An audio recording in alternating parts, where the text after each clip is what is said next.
audio jungle.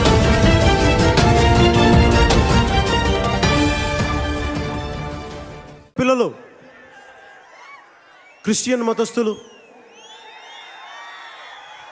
నా ఇద్దరు పిల్లలు హిందువులు. మన జీవితంలో జరిగింది, నేను కోరుకోలేదు, జరిగింది.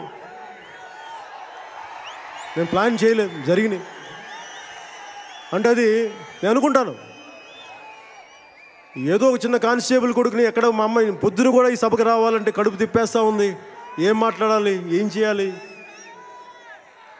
కానీ భగవంతుడు నాకు ఇచ్చింది, నేను ఎంచుకున్నది కాదు. ఇది రాజకీయం నాకు ఇవ్వబడింది, రాజకీయం. నేను కోరుకోలేదు. ఇది వదిలేస్తే మహా అయితే ఒక చిన్నపాటి రైతునయ్యేవాడేమో, చిన్న కమత రైతునయ్యేవాడేమో.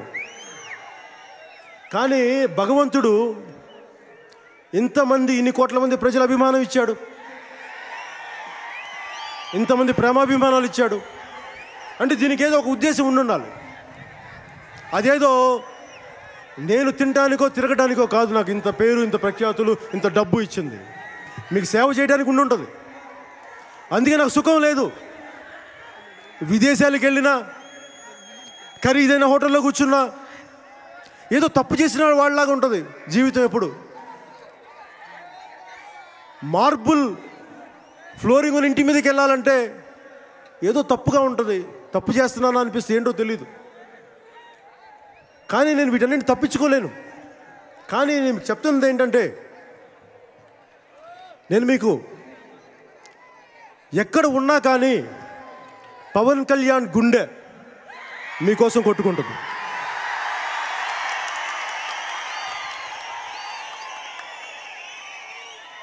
ఎవరన్నా అడిగితే ఒక మనిషికి ఇంకో మనిషిని చేరాలంటే 4 మనుషులు దూరం అంటారు, ఏదో చెప్తారు. ఒక 4 మెంబర్ తీరేది అంటారు, నాకు మర్చిపోయాను. కానీ మీకు నాకు దూరం 2 గుండెలే దూరం, మర్చిపోకండి. అంతే, 2 గుండెలే దూరం, మనకి అంతకుమించి దూరం లేదు.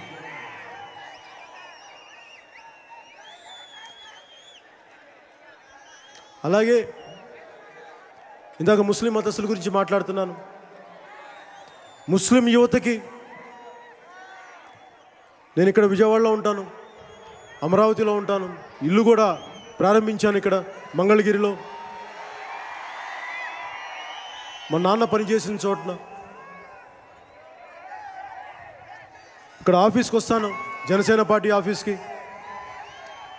నేను ప్రతి ఒక్కరిది తెలుసుకుంటాను. మీ సమస్యలు పార్టీ కార్యాలయానికి తెలియజేయండి. అలాగే ముస్లిం యువతకి కూడా మీకు ఏం కావాలో నాకు చెప్పండి, మీ సమస్యలు నాకు చెప్పండి. నేను మిమ్మల్ని మోసం చేయను. నేను భారతీయ జనతా పార్టీతో వెళ్ళినప్పుడు చాలామంది అన్నారు ముస్లింలు దూరం అవుతారని. నేను అదేదో, నాకు అది ఒక హిందూ సంస్థ, హిందూ పార్టీకి వెళ్ళలేదు. ఆ రోజుకి అది రైట్ అనిపించింది, చేశాను అంతే. నా మనసు ఎప్పుడు ప్రతి ఒక్కరికి, కులాలకి, మతాలకి, వర్గాలకి అతీతంగా నా హృదయం ఎప్పుడు స్పందిస్తూనే ఉంటుంది. ఒక మతానికి కానీ ఎక్కువగా ఒక మతానికి తక్కువగా ఉండదు. కానీ మొన్న ఈ మధ్యన వైఎస్ఆర్సీపీ నాయకులు నన్ను అంటూ ఉన్నారు, చంద్రబాబు గారి డైరెక్షన్లో మీరు యాక్ట్ చేస్తున్నారా అని. వైఎస్ఆర్సీపీ నాయకులు అడుగుతున్నాను, ఇప్పుడు చెప్పండి, చంద్రబాబు గారి డైరెక్షన్లో యాక్ట్ చేస్తున్నానా? మీకు అనిపిస్తుందా? ఇంకా అనిపిస్తుందా?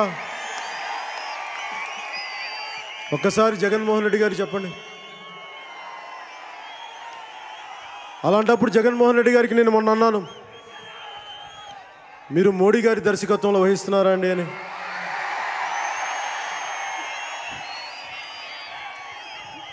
అంటే సత్యం చెప్పేటప్పుడు సత్య ఆవిష్కరణ అంటే సంపూర్ణంగా ఉండాలి.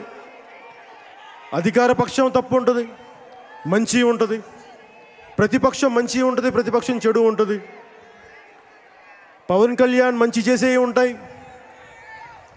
పవన్ కళ్యాణ్ చేయలేని పనులు కొన్ని ఉంటాయి. సమానంగా నిలదీయాలి. అందుకే నేను చాలామంది చెప్తాను, నేను తప్పు చేస్తే మీరు నాకు విధించే శిక్ష కంటే కూడా, చట్టం విధించే శిక్ష కంటే కూడా నాకు నేను విధించుకునే శిక్ష మీరెవరూ శిక్షించలేరు. నేను అంత బలంగా నన్ను శిక్షించుకుంటాను. ఏంటండి వీడియో నచ్చిందా? అయితే ఓ లైక్ వేసుకోండి, లేదంటే ఓ కామెంట్ చేయండి. ఎప్పటికప్పుడు మా వీడియోస్ చూడాలంటే సబ్స్క్రైబ్ చేసుకోండి.